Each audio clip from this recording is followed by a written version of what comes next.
group of people. The BJP has chosen to dismiss these allegations as unfounded propaganda.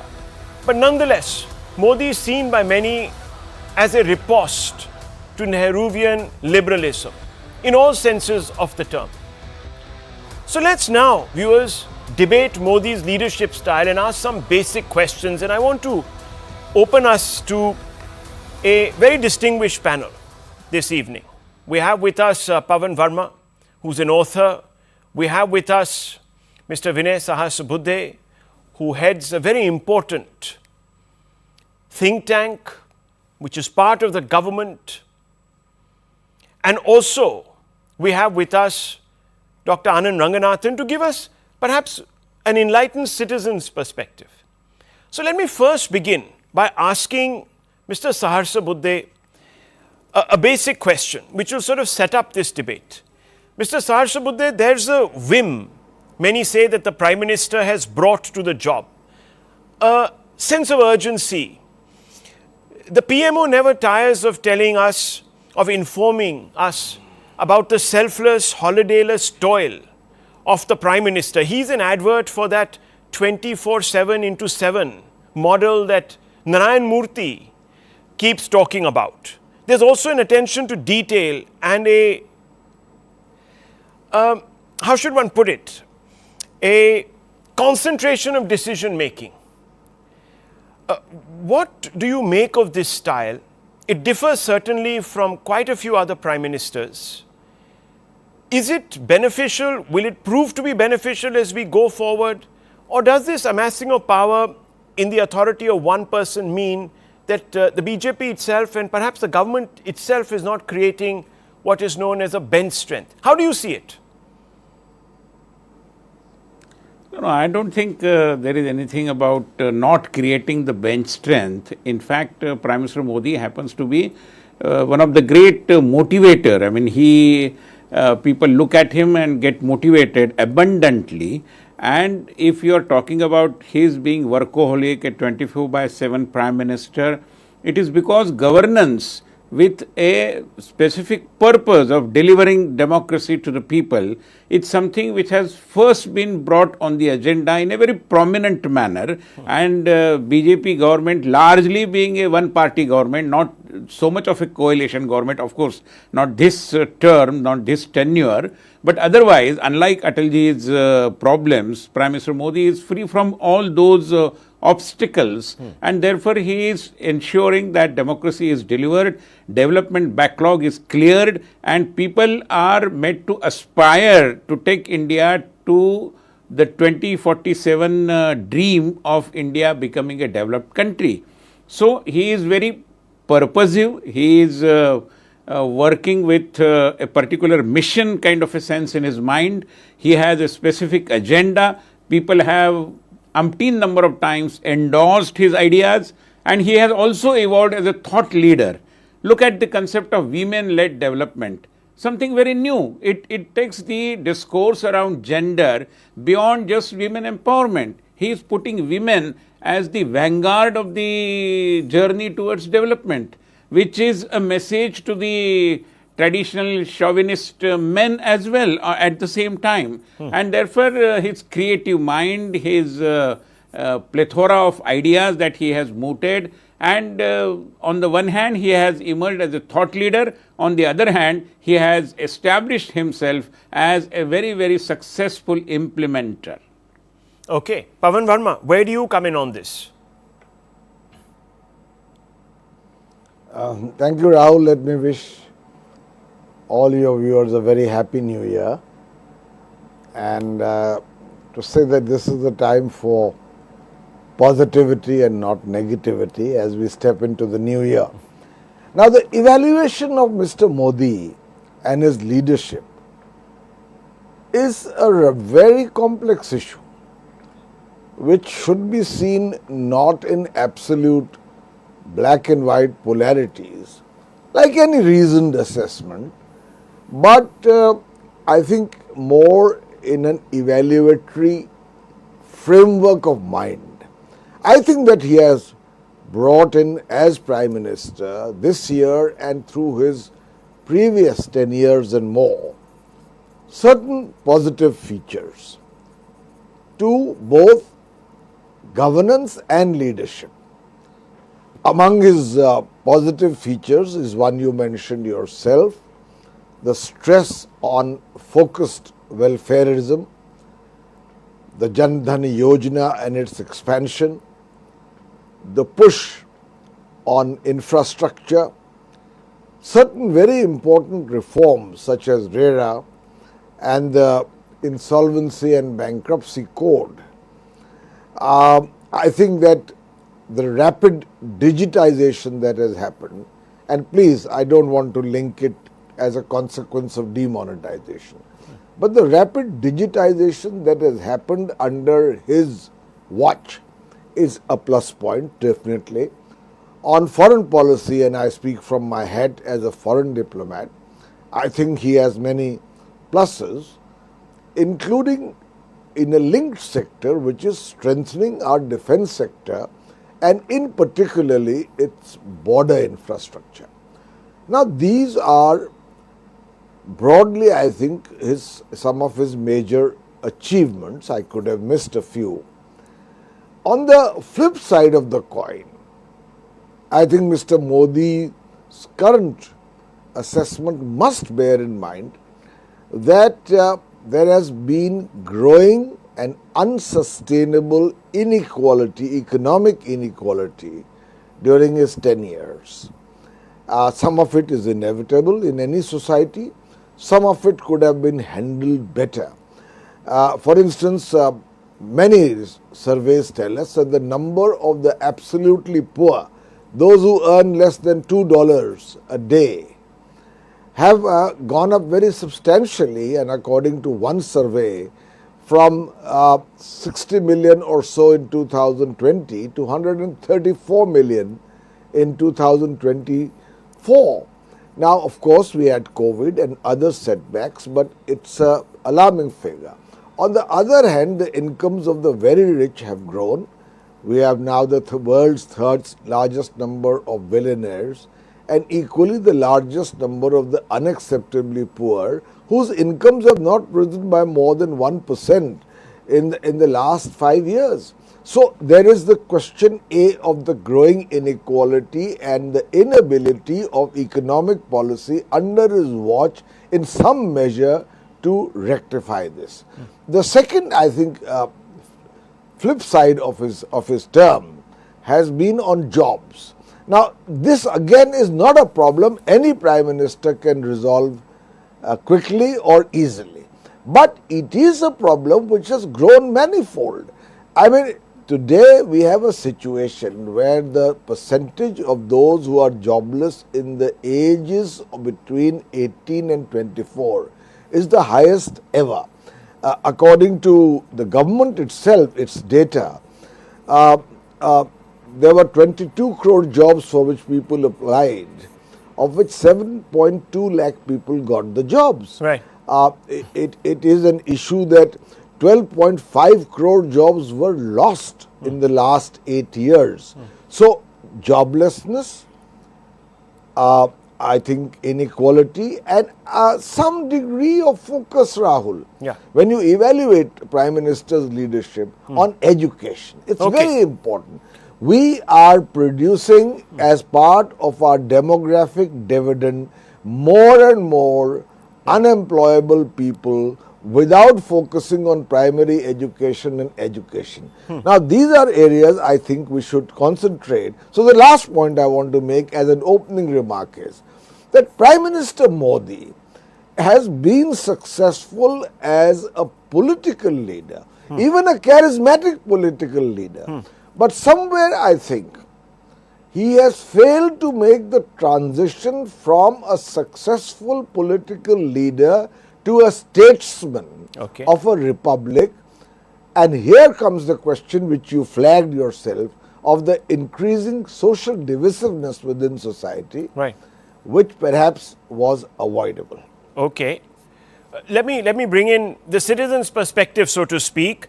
Dr. Ranganathan, when I talk to some of my friends who are not involved in journalism or in academia, etc., they're lay people, so to speak, They think that the Prime Minister imparts a sense of security, a sense of assuredness, maturity maybe even, and has a certain agenda.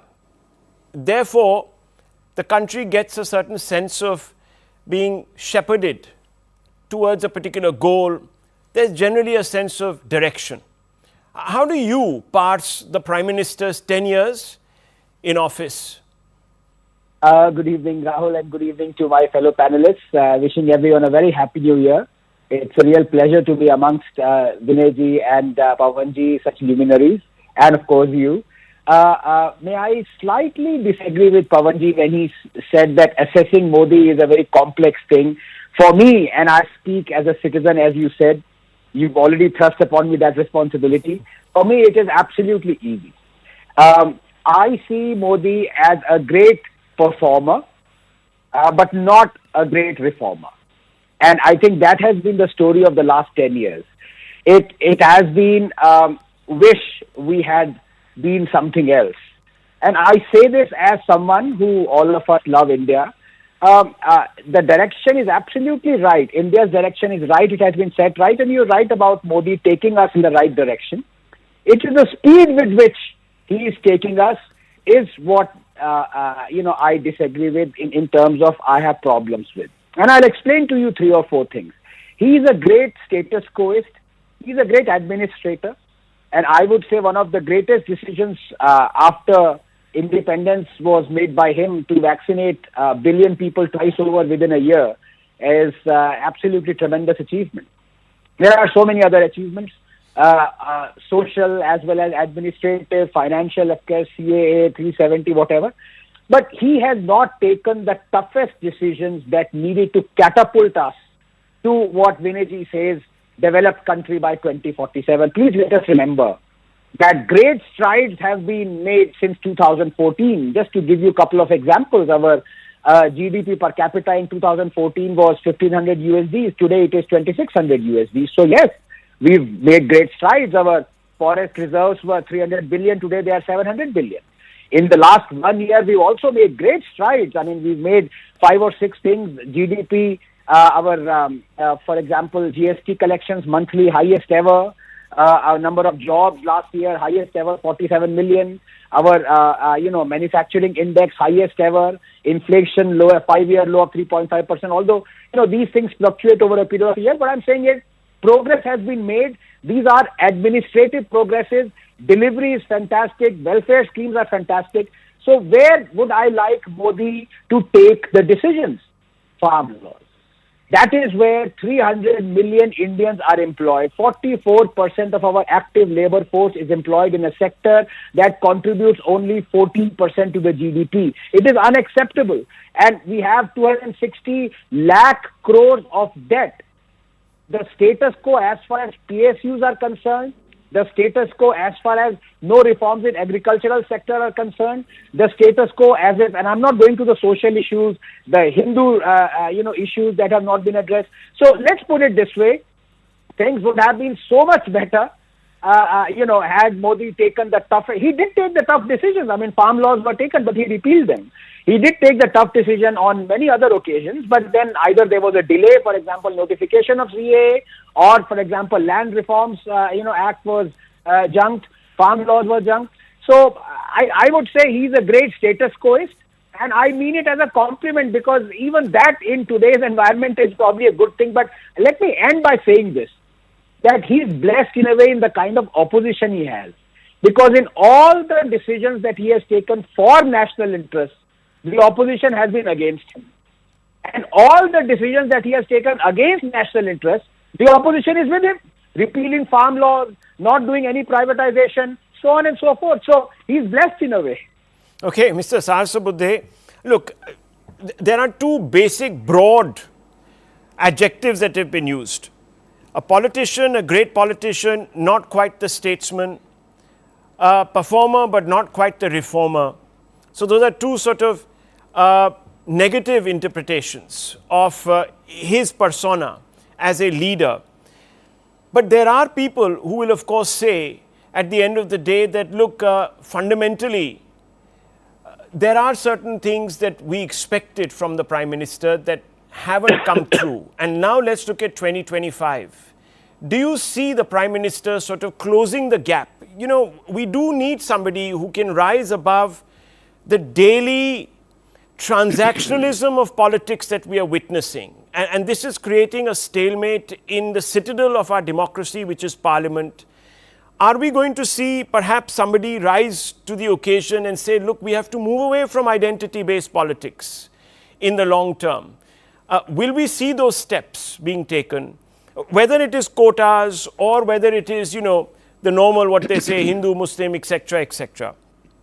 And are we going to see those real big reforms which somehow have been tucked under the carpet, which are becoming now the need of the hour?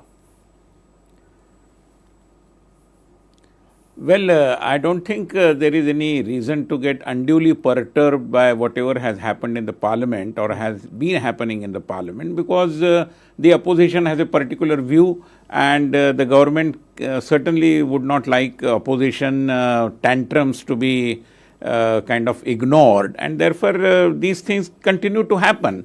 But the point I would like to make over here is, because you have made two propositions, I mean, they came from two learned panelists over here. One is that he is not a great statesman. I humbly disagree with it. See, I mean, the way he has mooted the idea of South-South cooperation, it is about statesmanship. If you look into the external affairs related issues, or within the country also, I mean, we promised that we would be conducting elections in Jammu and Kashmir, and we did that, and a different government came to power, but there was kind of no kind of politics played around that, and the government is now safely in the saddle over there. At the same time, the way we have won over people who are troublemakers, let's say, let's take the example of the Naxal issue. I mean, today, Naxal related violence is almost at its, I mean, never in the past it was at this stage earlier. Similarly, we have a fairly peaceful Northeast. I agree, there are some problems in Manipur, but still. And another example of his being a reformer, because my learned friend said that he is a status quoist. I think it's a left-hand kind of compliment, because he said even status quoist also had some great virtues about it. But I believe a person who has been struggling all along to bring transformations while he was in Gujarat and now here as well, the way implementation mechanism is working, producing results, I mean, nobody had imagined that these things could happen in our country, and he has ensured that they happen, and with the same kind of bureaucracy, with the same kind of rules and regulations, but he had made people work. Have you ever thought of Karma Yogi kind of a scheme and a campaign wherein you are instilling some motivation amongst the bureaucrats so that they deliver? He has made it happen. Okay. Let's take the example of the simultaneous elections related reforms, which are now on the annual. So, I mean, nobody had ever thought that this can happen, but now he is going to make it happen. So, he is a person who is not going to be happy with status quoism. He wants to do away with all these rotten things in our polity which are there. He has been talking from the rooftop about bringing at least 1 lakh plus young politicians in politics who do not have any family background as such. This aspiration, I mean, this resolve itself is of great importance. At the same time, about his statesmanship, I mean, there are umpteen number of examples. So, he is a statesman. Of course, one thing I would add before I close, that you expect only from a doer. Right. When in a family there is a karta, you expect something. Earlier we didn't have any karta at all. There were only families. We know. That's a very interesting take. Pawan Verma, look, I want you to qualify this, because, look, many people said he's not a political coalition builder, but he has clearly disproved everyone. Look at how he's managed the NDA, which is quite disparate at some levels, but he has shepherded it. Then they said he's not a social coalition builder because, you know, he sort of is going to only push a particular narrow Hindu agenda. but many people from different streams, walks, castes, etc. are alloyed today, not just to him, but to the BJP. He's not a delegator, but he has been able to build a GST sort of framework which allows for that kind of delegation.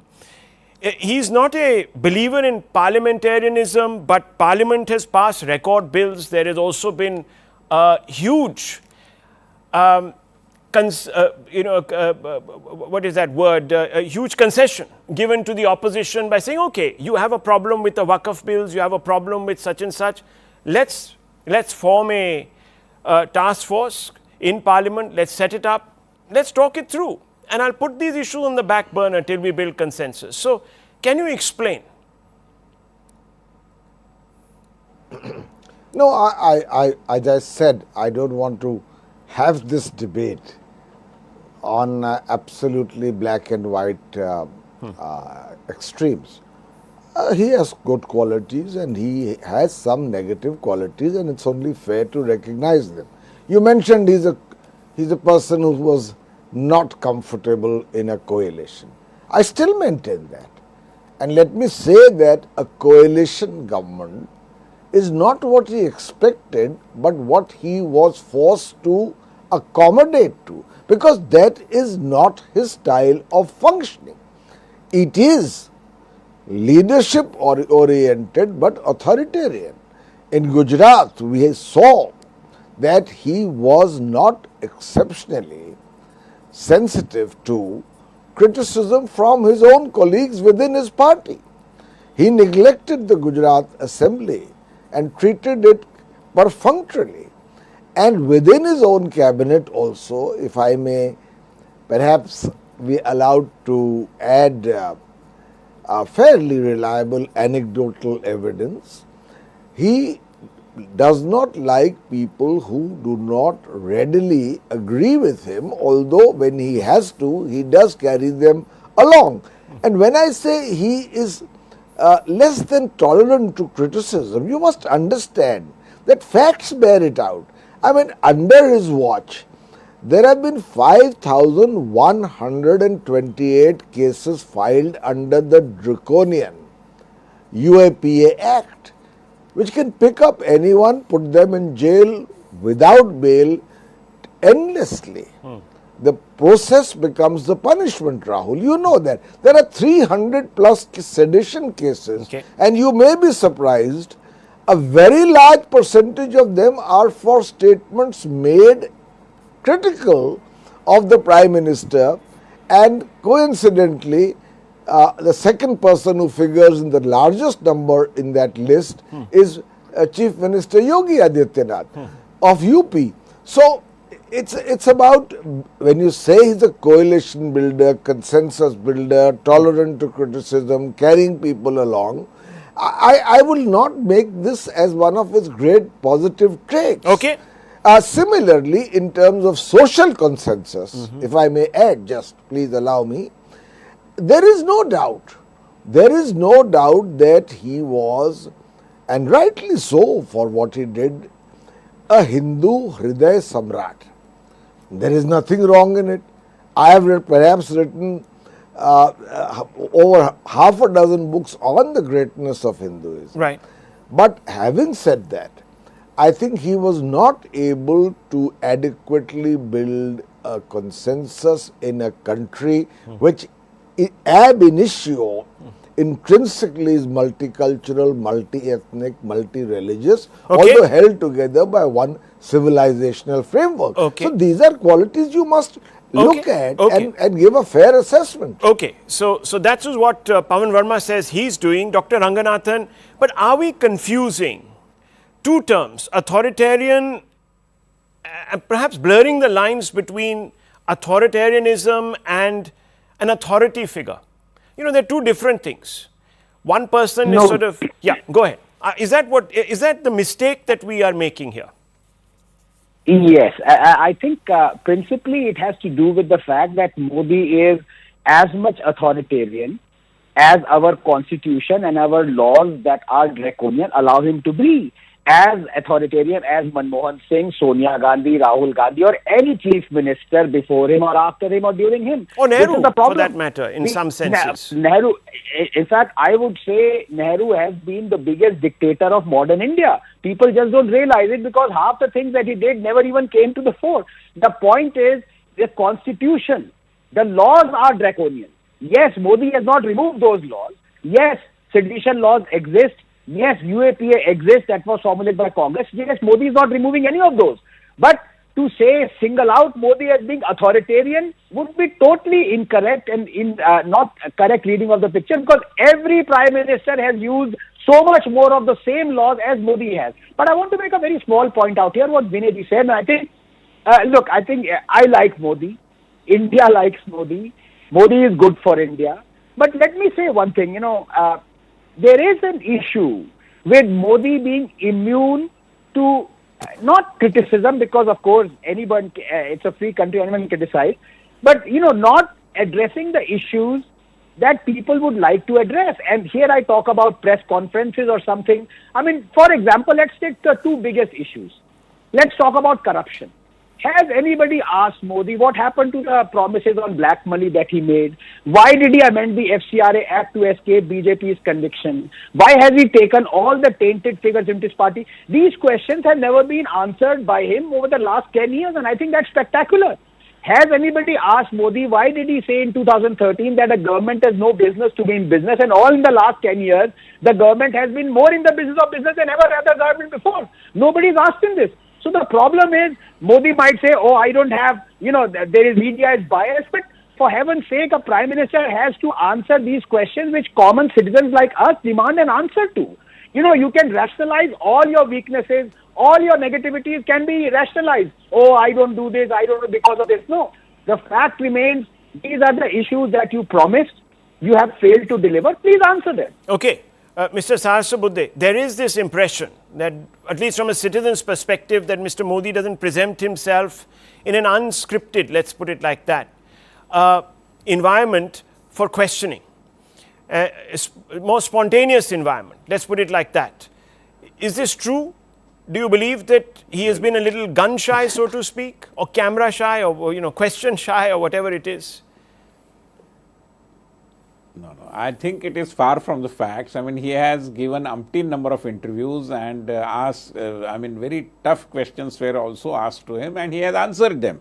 Simply to conduct a press conference cannot be the only barometer of being open to all the questions. I mean, questions he has never avoided. Of course, people may have their own views, but I don't think there is any truth in the fact that he is question shy or anything of that kind. And one more thing I would like to mention over here, because Anand Ranganathanji was very vocal about that. But let me say that after all, you are in a competitive politics. So unless and until a ground is cleared for moving on into the reforms which people are expecting from him, like for example Mr. Ranganathan is expecting, you cannot just be gung-ho and move ahead in a very misadventurous kind of a manner. And therefore, with this simultaneous elections related reforms and several other reforms, there will be some kind of a level playing, common level playing ground kind of. And on that basis, I am sure in the days to come, many more reforms will come. But I stick to my first argument that after all, he being a doer, there is a room for us to expect from him, for the people also to expect from him. He represents the aspiring India, because people can aspire and people can expect from him that he will deliver. And so far, I am sure people have been happy about his ability to deliver, and they will continue to be happy. Okay, Mr. Verma, you raised your hand, and then I want to ask my final question of all three of you. So please keep it short. Thank you. I'm running out of time. Yes, go ahead. I'll keep it very short. You see, when you say that Mr. Modi is there to answer questions, I understand the constraints of Mr. Sahasrabudhe. But let's be clear. A prime minister has to be there taking unscripted questions. It's not about, because he carries much more conviction when he does that, and not a monologue given from a distance. Why has he not done so? Secondly, the level of political discourse in the country, I hold the opposition as responsible and in equal measure. But the Prime Minister is the Prime Minister of the country. So many times he is dipped below a certain level of mandatory statesmanship, that is, or neutrality or gravitas that is required from a Prime Minister. And thirdly, if there is a criteria to judge Mr. Modi, one is to compare him with previous Prime Ministers and to say that he is not different from any of them. That's a very negative rating. Mr. Modi came with an agenda and an absolute majority for 10 years as a man with a difference. If that is the case, please tell me honestly and ask your viewers, has under his tenure institutions which were meant to be independent been diluted or subverted or not? Have investigative agencies been used and directed against opposition parties in greater measure than before? Well, I'm not saying these deals did not happen before, No, but is Mr. Modi different? Is Mr. Modi different? If you are going to say he's just like here Mr. is a Nehru question. was, I understand where you're coming from. Anand called the biggest dictator in his life. No, Therefore, I understand where you're I'm coming saying, from. Yeah. No, I think this is, look, this is about now a degree of subjectivity, viewers, because it's difficult in a program like this to talk about the number of times governments were dismissed, or governors were dismissed, or appointed as political appointees, or censorship laws used, or amendments made that curtail freedoms. It's very difficult, but we have anecdotal evidence. We also have, of course, recorded evidence that brings those facts out, and somewhere one has to understand that, look, yes, we have had governments, and perhaps it's true of all governments in nature of power, that they look to control A, the narrative, B, the system. I think you can't really be a politician if you're an angel. I don't think it works that way. You have to be slightly, in some senses of the term, narcissistic. You can't be an anchor if you're an angel. Yeah, absolutely, maybe not. But I just want to ask a question, and this is a fundamental question. Most of the criticism that comes, because he is popularly elected, and a large number of people do elect him, want to vote for him, want to see him in power. His approval ratings are very high for someone who's been in office for 11 years. So is there it's a difficult term to use, but a class bias that Mr. Modi has had to fight against for 11 years, Dr. Ranganathan? A class bias. It doesn't quite come, as people say, from those ranks that people have got used to seeing prime ministers come from, because we've actually had quite a, I'm sorry to say, elite representation. I have never thought that could be the truth regarding Prime Minister Modi. I don't think people have not voted for him this time round as much as they did in the previous two terms elections because of class bias. No, I'm not talking about that. I'm not talking about the popular vote. I'm talking about the cognoscenti, the intelligentsia that seems to be very focused on the negatives of Mr. Modi. They're very parsimonious in their praise. Let's be very honest about this. I mean, you read any of the mainstream sort of so-called liberal newspapers, etc., you'll find a grudging sort of acceptance. Yes, but then, then do you give weightage to that so-called intelligentsia? I absolutely don't.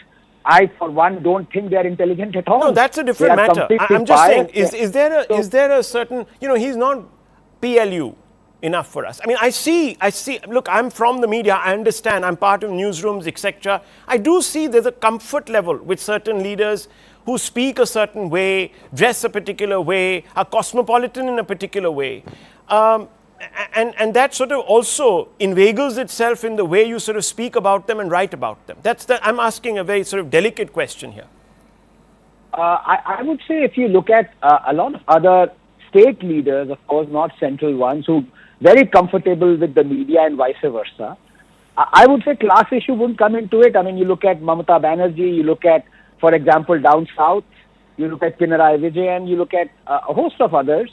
If you're talking of education, if you're talking of other social strata, I don't think that comes into the equation, Rahul. But again, I mean, I might be wrong. I think Pawanji or Vinayji might be able to answer that one a little bit more better. Yeah. Okay, well left. Because viewers, in this last 10 years, a term came up which is bandied about quite often. It's called Lutyens ecosystem, the Khan market gang.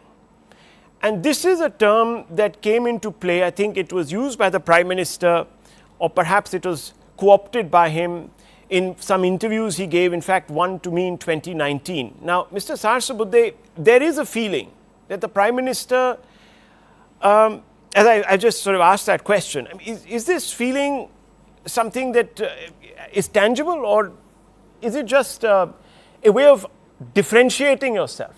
Can I take 5 seconds, because Rahul, Okay, no, I think so sorry. Okay, go ahead, Dr. Ranganath, go ahead. Because you mentioned the Lutyens, you mentioned and I wasn't getting the oh, come on. I've been dancing around it, and finally I said, okay, let me just throw it out there. So yes. I think now I get your question, and I would say, I dare say, this is almost certainly self-inflicted by Narendra Modi, because I don't give two hoots for this so-called Latyan system. There are a bunch of no-goers and, chauthi fails. He possibly is looking for validation from the wrong quarters. I mean, you criticize NYT all the time, and then he goes ahead and writes for them. This is the kind of problem that he faces, but it is self-inflicted. Okay, self-inflicted. Mr. Sarsabudde. Well, I see a point in what you are suggesting, because most of the Lutyens or the established Chatterati, the class people as you are referring to, are happy to be continuing as prisoners of their own prejudices. They are still not ready to free themselves from the prejudices that they have so fondly kind of nurtured within themselves against Prime Minister Narendra Modi right since when he was the Gujarat Chief Minister. And therefore, they need to be more open-minded. The liberals are unfortunately very illiberal when it comes to Prime Minister Modi, and accepting whatever he has done and the kind of success and the renewed mandates that he had secured all along during the last more than 15 years. And therefore, I believe it is basically for these established classes, and you rightly pointed out, Prime Minister Modi himself had described himself that I continue to be anti-establishment, and he was referring to these classes as the establishment, which maybe one can doubt or one can debate about. Okay. Mr. Verma, why do you think the Prime Minister feels this sort of sense of persecution? No, I think that the word persecution is far too strong. I think his opponents are feeling a bit of that now. But as far as the Lutyens Delhi Khan Market gang well-coined slogans are concerned, I don't necessarily disagree with them. There was a left liberal lobby. It was powerful in its heyday. Much of what it said was right, and much of what it said was prejudice, and also a consequence of their cultural deracination. They did not have roots in the civilizational history of India. And I think Mr. Modi came as an antidote to them. So in that sense, I am not necessarily saying that his use of labels was wrong. So do you think, Mr. Verma, he should have reached out? The real problem, of course, is... Because they always say, and there was, I mean, I don't rate him as much, but, he is a bit of an impresario, and he said, and I'm not going to name this person, but he said, oh, you see, the feeling here amongst us is whoever comes to power must also consult us. He has to go through us. We are the interlocutors here, the principal interlocutors. Do you believe that now has sort of... that's been his mistake. He should have just taken them on, pretended. I want to say to you, Rahul, invited them for a few dinners. The liberal lobby has appointed them on a few panels. Yes. No. I mean, that's what they want. No, not at all. No? The liberal, I'll tell you, the liberal conventional lobby has weakened itself by its complacency, but not necessarily by some of the qualities it feels belongs to a democracy, although they may not be the most qualified people to talk about it. It's true. But that is the debris of the past. Mr. Modi has dealt with them not for 1 year but for 11 years almost. So let's not just hark back to the past. Okay. I think that part is over. Mr. Modi has reached a point where he doesn't need the late Mr. Arun Jaitley to negotiate the broad avenues of Lutyens' Delhi. He's a fish in water here. Okay. As far as I'm But many concerned, people say, Rahul, now. Mr. Verma, that But prime ministers come and go. Let me add this lastly. One the system point remains. only. 1 point only. Yeah. Okay. He is an exceptionally lucky prime minister because he has had the worst opposition I think a point that any Dr. prime Ranganathan minister made. has ever Yes. had Okay. in a 10-year-old history. Okay. I have to close this debate. Dr. Ranganathan, final word.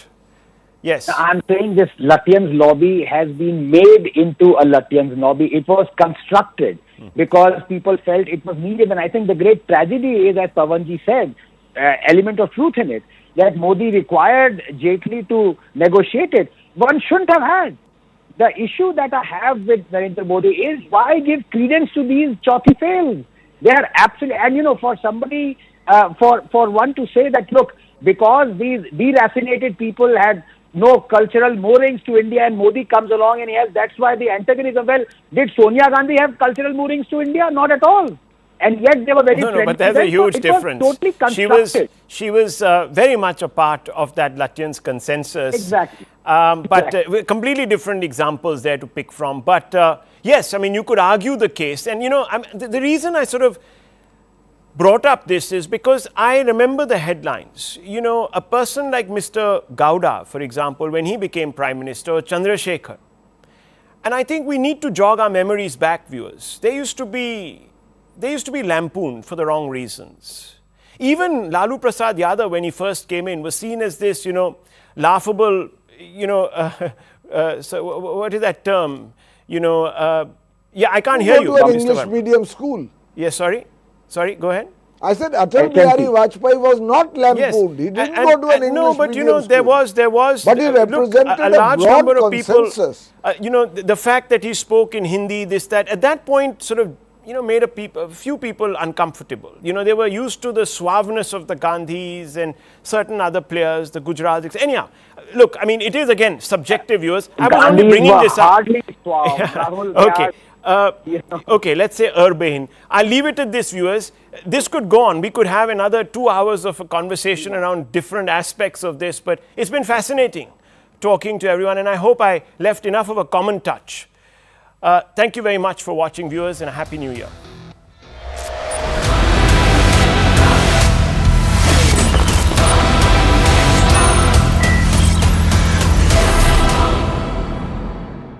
Purnima ma'am, first of all, would like to ask you that his body was found on December 26, after which the police in San Francisco has to say that it's a clear case of suicide.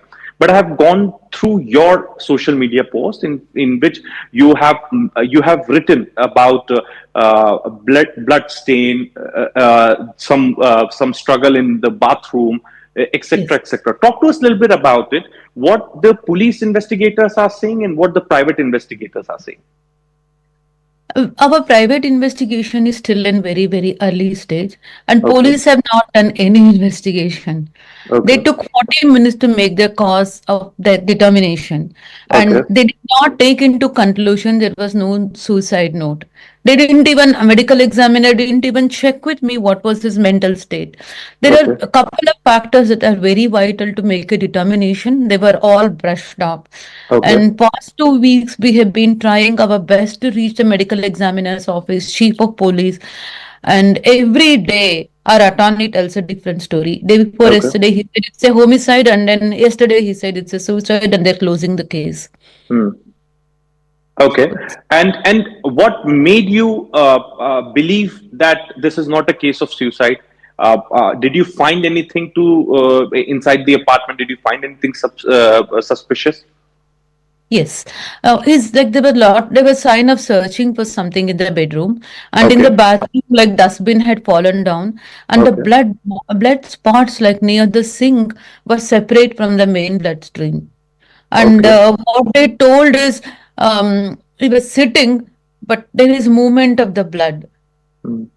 It's Okay. very difficult for us to describe all these things. Unfortunately, since our attorney did not support us, we have to do these investigations on our own. And we also believe that his desktop was ransacked Okay. because we found it to be on that day. And Okay. he is a very secretive person, and he had a password. And Okay. it was not December 26th, as you earlier said, it was November 26th. November Yeah. 26th, when police went, they say the computer was on. Okay. And why would it be on for 3 days? Computer will sleep for some time, right? After being Yeah. awake sometime, that was Yeah. not the. And another observation we had was in the Chrome, the cache, you have heard of the cache, right? The storage cache for the Google Yeah. Drive. Yeah. That temp data was deleted prior to we bringing it home. 29th November is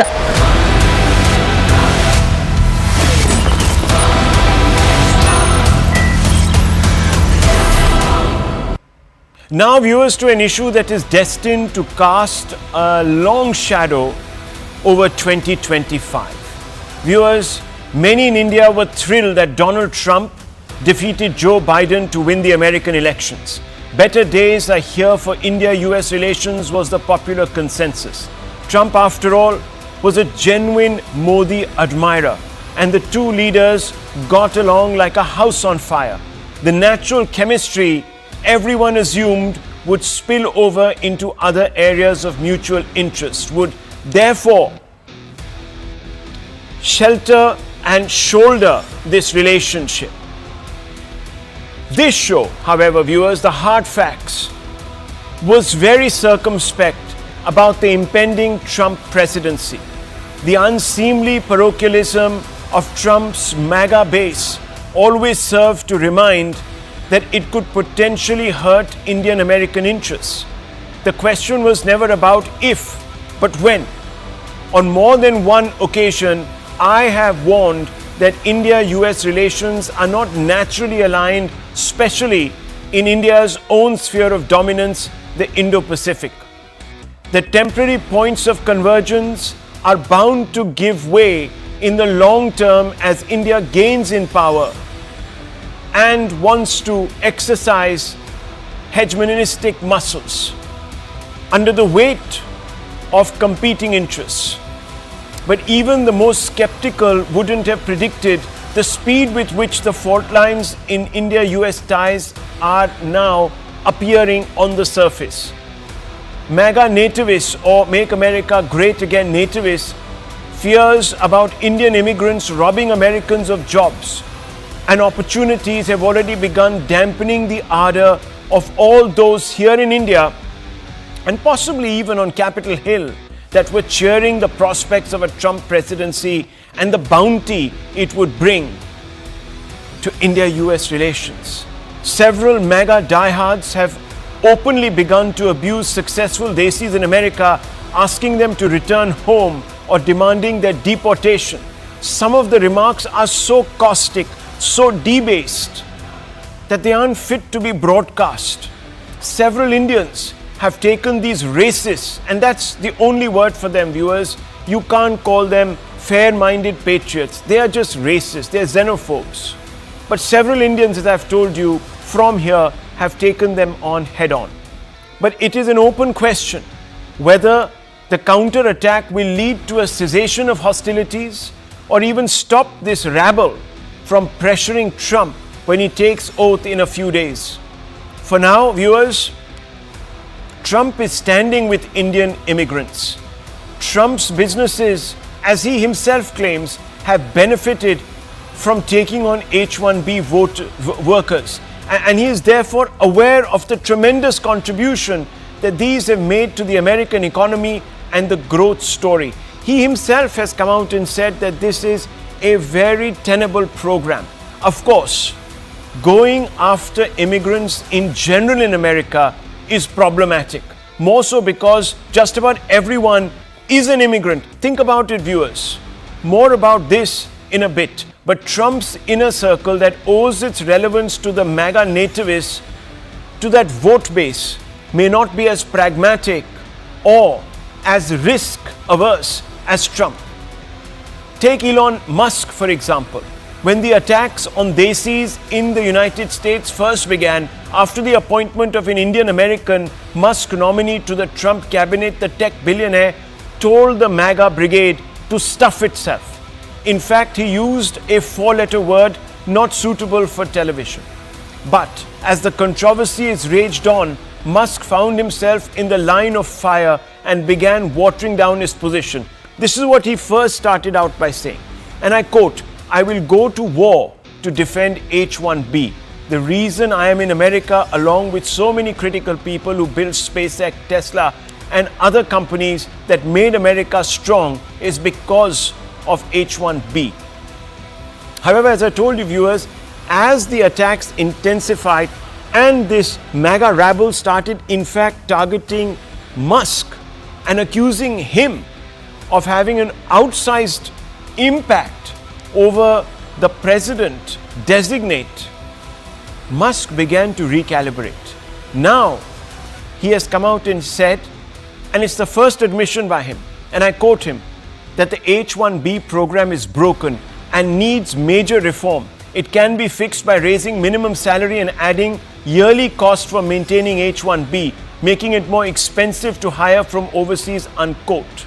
Now viewers, editorials have been written about the short-sightedness of the MAGA campaign against immigration. The point is that Americans are not taking to STEM or the STEM stream in requisite numbers. And the Washington establishment knows that the country can't afford to trail China in the race for tech dominance. If it loses that race, that's the end of American hegemony. China will dominate the world. And that's what worries the Washington consensus. By some measure, the Chinese are set to overtake the US in almost 70% of all future tech-related breakthroughs on the back of a huge push in creating STEM graduates in China. The US therefore relies on imports, on what the MAGA base calls, quote, foreign-looking, unquote, people to keep its nose ahead. Musk was one such, quote, foreign-looking, quote, person who came to the US and has made his adopted country a leader in several technologies, and he says it himself. Several desis head the biggest US multinational conglomerates, and several others have powered innovation in the Silicon Valley. The numbers are astounding for both Indian and foreign immigrants.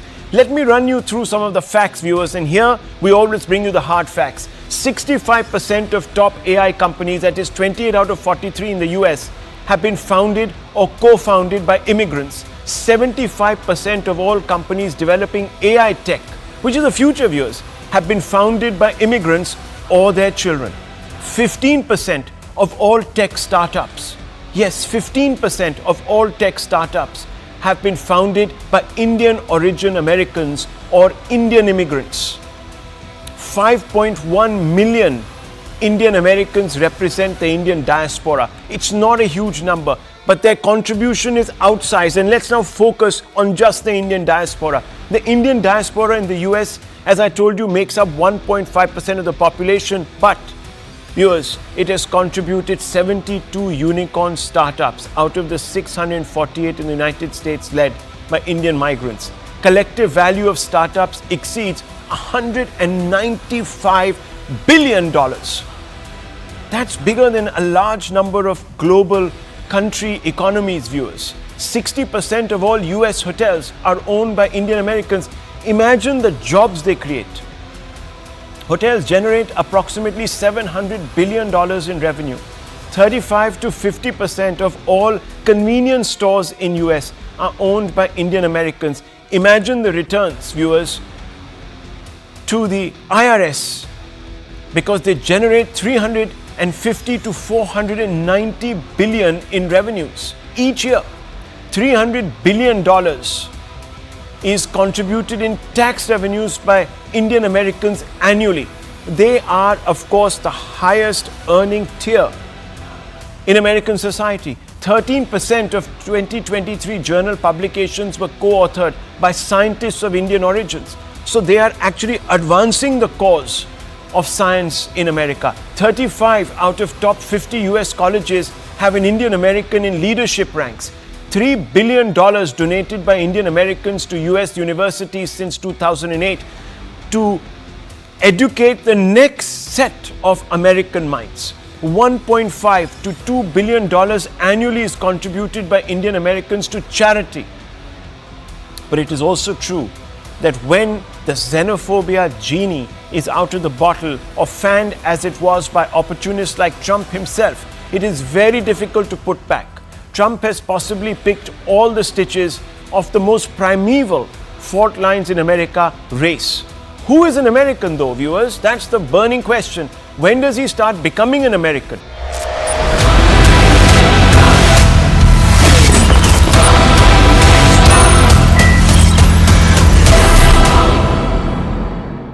Purnima ma'am, first of all, would like to ask you that his body was found on December 26, after which the police in San Francisco has to say that it's a clear case of suicide.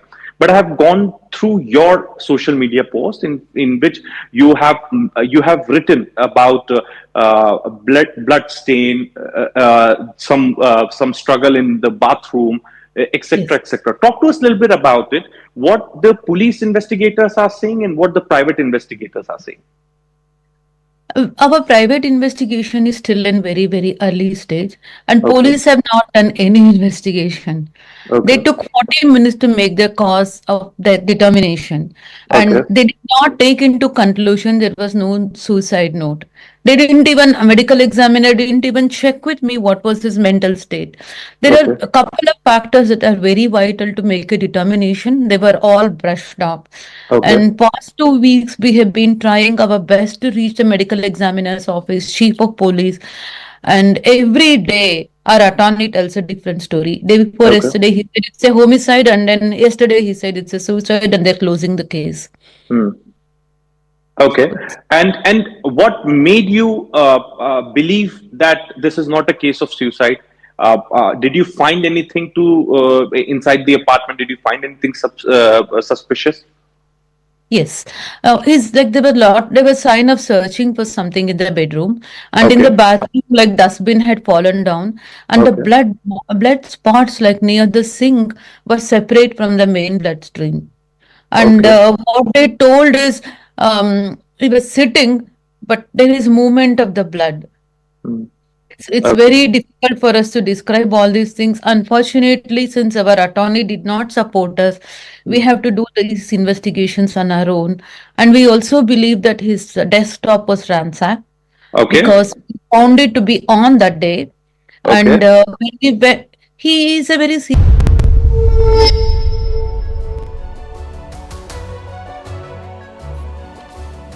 Hello, Namaskar. This is First Post, and you're watching Vantage with me, Palki Sharma.